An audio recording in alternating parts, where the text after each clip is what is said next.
salah satu kunci sebenarnya supaya Indonesia itu menjadi negara mantap dan hebat, ya ekonominya harus dipikirkan. Presiden, gubernur, bupati, dan wali kota dipilih.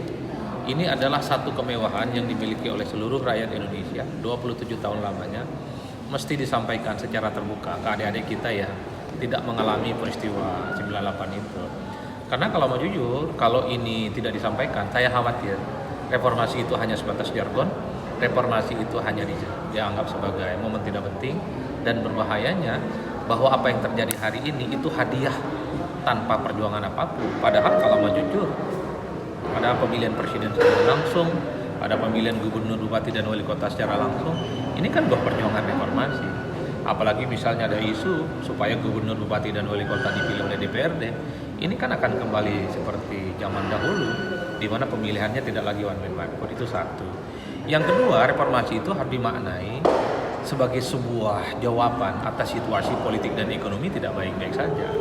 Kondisi politiknya adalah muncul ketidakpercayaan kepada Presiden Soeharto saat itu, dan dalam kondisi ekonomi terjadi krisis moneter yang cukup luar biasa. Ekonomi kita anjlok, harga daya beli masyarakat kemudian turun, harga BBM naik, daya beli yang melemah, kemudian nilai tukar rupiah yang kemudian cukup lemah, dan seterusnya. Maka lahirlah reformasi. Per hari ini, dua isu ini menurut saya cukup penting. Apa? Salah satu kunci sebenarnya supaya Indonesia itu menjadi negara mantap dan hebat, ya ekonominya harus dipikirkan. Karena persoalan ekonomi ini bisa merembet kepada persoalan apapun. Kalau ekonomi kita tidak baik-baik saja, maka yang disasar adalah pemerintah, maka yang disasar itu adalah kekuasaan, maka yang dikritik itu adalah pemangku-pemangku kepentingan di negara ini. Jadi kalau kita mau sederhanakan sepertinya, reformasi itu titik kuncinya adalah krisis di bidang ekonomi. PR terbesarnya bagi pemerintah di masa yang akan datang, supaya ekonomi kita mantap, supaya pertumbuhan ekonomi 8% dan bahkan bisa tumbuh. Ini yang menurut saya per hari ini, semua memori masyarakat yang ada di Indonesia, bagaimana ekonomi itu hebat, mantap, stabil, daya beli hebat. Dan bahkan ada satu survei yang mengatakan bahwa ada kecenderungan di negara-negara Asia Tenggara ya, seperti di misalnya ya di Singapura, di Malaysia, dan seterusnya, yang dipikirkan pertama kali oleh masyarakatnya adalah economic first. Baru mereka bicara tentang freedom and democracy. Saya khawatir di Indonesia, virus dalam tanda kutip bahwa ekonomi yang paling utama itu sudah sampai. Artinya apa? Yang muncul dalam pikiran kita secara signifikan hari ini ya, yang penting ekonomi tumbuh, ekonomi hebat, daya beli masyarakat bagus, dan kemudian persoalan kemiskinan dan pengangguran itu bisa diatasi. Itu yang saya kira menjadi PR penting dalam reformasi. Nah, selanjutnya menurut saya yang paling penting adalah kita kan melihat agenda reformasi salah satunya adalah menciptakan kehidupan politik yang bebas dari korupsi, kolusi, dan nepotisme. Sayangnya per hari ini justru kolusi, korupsi, dan nepotisme ini jauh lebih brutal dibandingkan sebelum reformasi. Kita bisa menyaksikan bagaimana politik dinasti, politik kekeluargaan itu kan terjadi di berbagai tempat. Terjadi dari pusat hingga daerah, terjadi dari hulu hingga ke hilir. Ini yang saya kira cukup mengerikan. Dan yang paling penting, korupsi itu terjadi di mana-mana. Tingkat desa, tingkat kecamatan, tingkat kota, kabupaten, tingkat provinsi. Bagi saya, salah satu kunci supaya Indonesia itu lepas dari persoalan-persoalan yang ada, memang harus diselesaikan persoalan korupsi. Miskinkan koruptor, yang kedua pancung mereka. Udah itu saja solusi. Tanpa itu semua ya, koruptor ini tidak akan jerah. Mereka tidak akan kapok untuk terus merugikan negara. Hari ini tadi ada menarik kalau diharapkan dari diskusi ini adalah menjadi pengingat bagi mahasiswa era sekarang, era Gen Z seperti itu, untuk mengingat perjuangan kemarin di mana kata kunci kritisnya adalah krisis ekonomi, korupsi, dan sebagaimananya. Dan apakah dari reformasi itu yang kemarin bisa juga menjadi pemantik untuk era sekarang? Karena kalau kita ketahui krisis ekonomi juga sebenarnya terjadi di era sekarang dengan dilihat dari lapangan pekerjaan yang semakin sedikit, pengangguran semakin banyak. Nah, apakah itu juga bisa menjadi pemantik untuk reformasi modern saat ini? Reformasi itu harus dimaknai sebagai sebuah perubahan di mana kondisi yang tidak baik kemudian menjadi baik, termasuk dalam situasi ekonomi.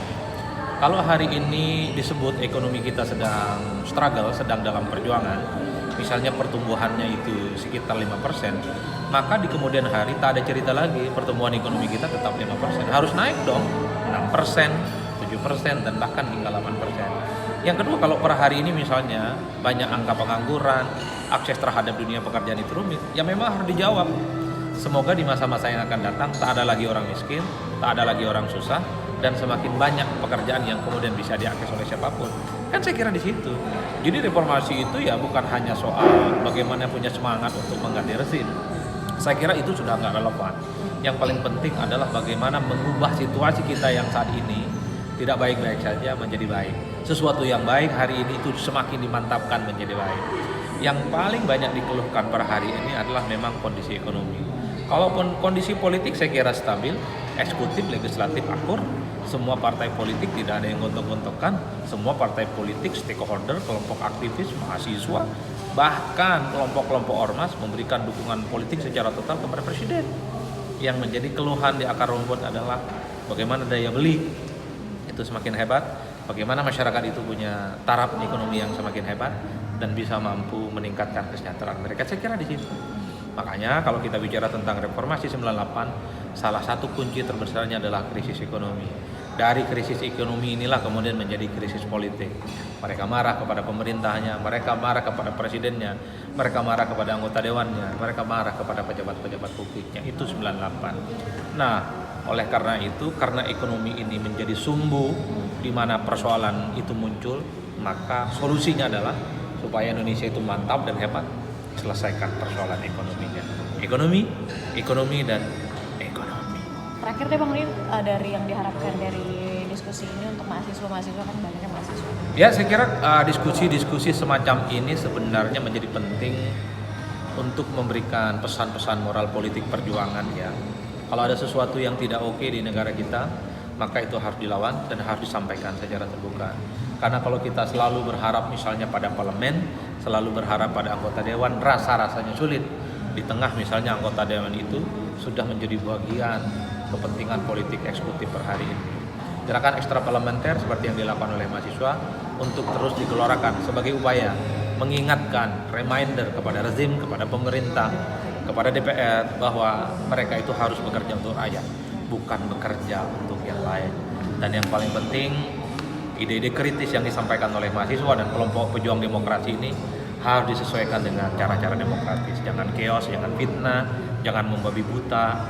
Yang paling penting adalah pesan perjuangannya sampai. Di era medsos yang semakin terbuka, siapapun yang ingin kita kritik bisa kok dicolek di medsosnya. Hai Pak Presiden, hai Pak Wakil Presiden, hai Menteri, hai anggota Dewan, di-mention aja. Pasti mereka akan membaca kok setiap mention yang kita lakukan. Saya termasuk yang aktif. Kalau misalnya ada pengangguran, ada PHK, misalnya ada 100.000 PHK, ini loh Pak pemerintah terjadi PHK di mana-mana. Saya kira mereka membaca, mereka juga mendengar apa yang kita sampaikan secara terbuka melalui media-media cetak, media online, media mainstream, dan media sosial yang baik jalurnya di sosmed juga salah satu. Ya, saya kira di situ. Tapi menjadi aktivis itu harus sabar. Jangan berharap apa yang kita harapkan berubah hari ini, besok itu akan didengarkan. Tidak. Semua butuh proses dan konsistensi. Itulah yang saya sebutkan. Soeharto itu turun, jangan lihat 21 Mei 98, tapi orang demo, mahasiswa itu demo, butuh 32 tahun. Jangan lihat misalnya putusan Mahkamah Konstitusi yang menghilangkan ambang batas presiden 20% hanya diputuskan hari ini. Tidak.